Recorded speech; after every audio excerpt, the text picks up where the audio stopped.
Hey everyone, D3 here from BrightIdeasScouting.com. It's another Scouting in the Park, Scouting in the Park 68. So you can find the show notes for this at BrightIdeasScouting.com/park068. So I want to kind of go from yesterday. We're going to work on a three-part series of giving you some ideas of creatively recruiting this fall. A number of you had been asking about, is there anything out there to help you in recruiting that's already kind of done, worked out, planned? What is there? So yesterday we talked about rocket into scouting and the whole idea of using rocketry to do that. Today, I've actually printed up the document that scoutingwire.com has, and this is Hooked on Scouting. It is a fishing theme. So if you've got lakes or ponds or a fish reservoir close to you, this could be something to think about.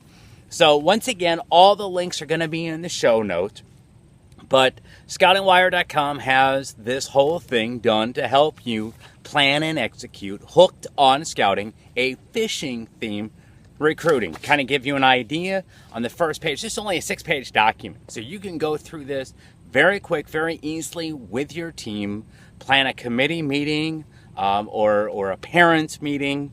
You can get most of this all planned and worked out in short of an hour. It's very simple read.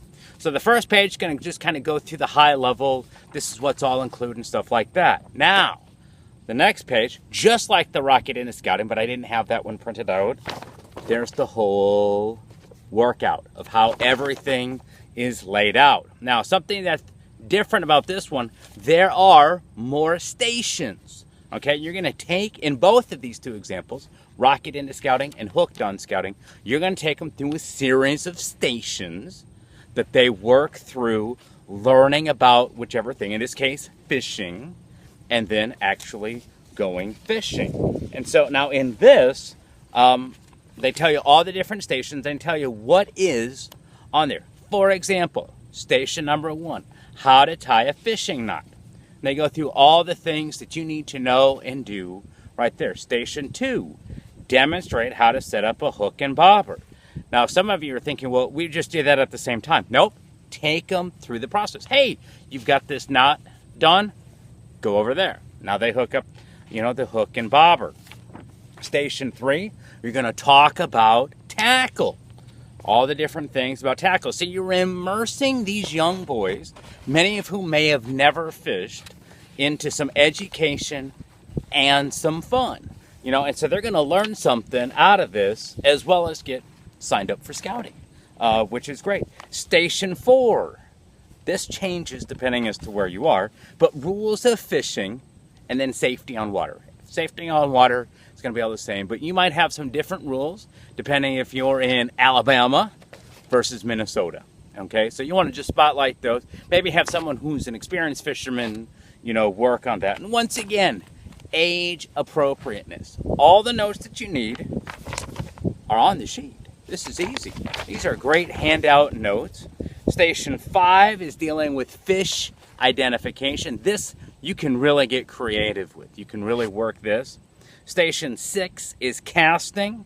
And Station 7, they actually go fishing and stuff. Now, you can see how you can get them through those first 6 stations relatively quick and easy.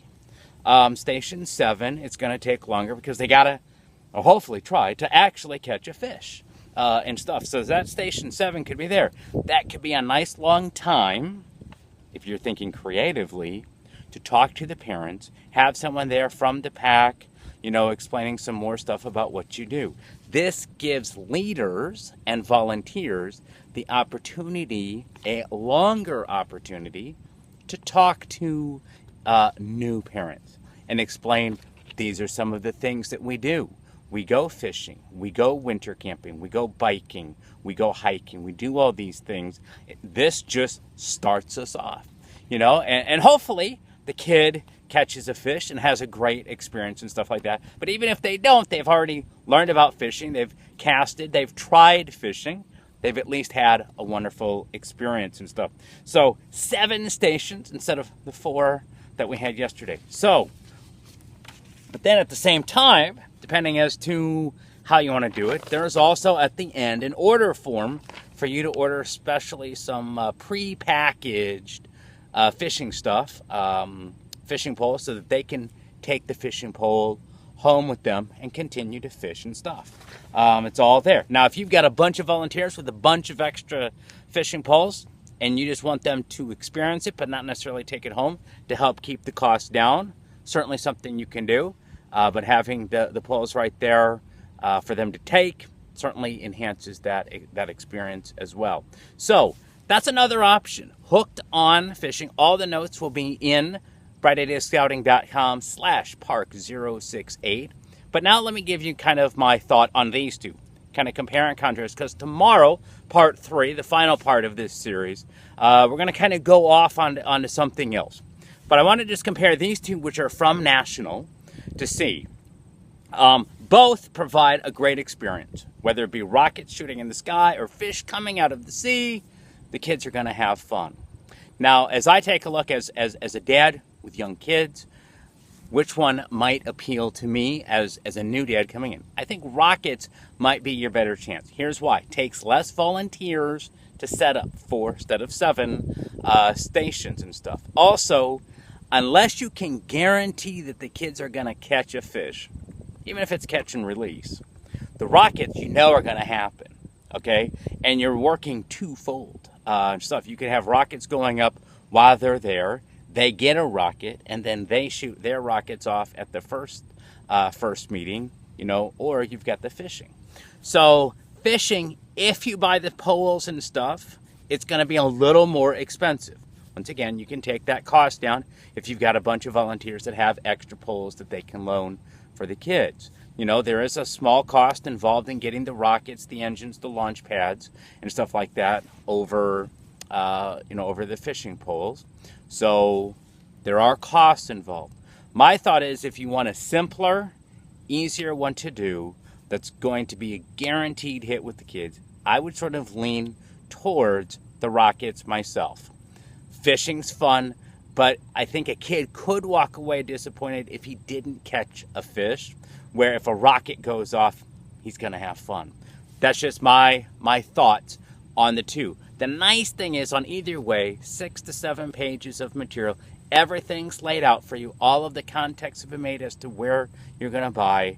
And that's going to be a simple way for you packs that have a hard time thinking about how do we creatively do this? How do we build all these plans? This has already been done. It's been piloted. It's been refined. It's been worked through. I highly recommend, for those of you that want that extra kick above the other packs that aren't doing this in your town, or other organizations like 4-H, Girl Scouts, FFA, whatever. We're all trying to compete for kids. So think about that. Also think about, if you don't have the manpower, we've talked about this before, if you don't have the manpower to do this yourself, consider bringing another pack or 2 from your area, and 2 or 3 of you work together and stuff like that. And so if you don't have the manpower to do this yourself, think about a group thing. I know in our area, a lot of our packs meet on different nights. So if you meet on, if you're free between all your other church and sporting goods, if you're free on Thursday night, you come to pack 103. If you're free on Monday nights, we send you to another pack. If you're free on Sunday nights, we send you to another pack. That way, just because you can't come in my pack, I'm more than willing to send you to another pack, because I want you in scouting. And that's why we do these videos. I want you leaders to be trained so that we can have a better program. That's why we're doing all these videos. I answer your question so that everybody benefits. I know right now we are almost at about 2,000 daily viewers to the podcast, which is totally cool. So I know you guys are out there. I know you guys are watching. I know you guys are enjoying. Keep spreading the word. Share it with everyone in your council. But just to kind of recap, if you're looking for something to help your recruiting, Hooked on Scouting, Rocket into Scouting, great things to help enhance that. Go from there. Tomorrow, we're going to talk about STEM, science, technology, engineering, and mathematics. So for those of you that are a little more geeky and you have a few scientists and engineers on your team, something else you can do that would spark that interest that's really gaining in popularity. But that'll be part 3 tomorrow at the park. But until then, learn everything you can, share everything you know, live the Scout Oath and Scout Law, and I'll see you tomorrow in the park.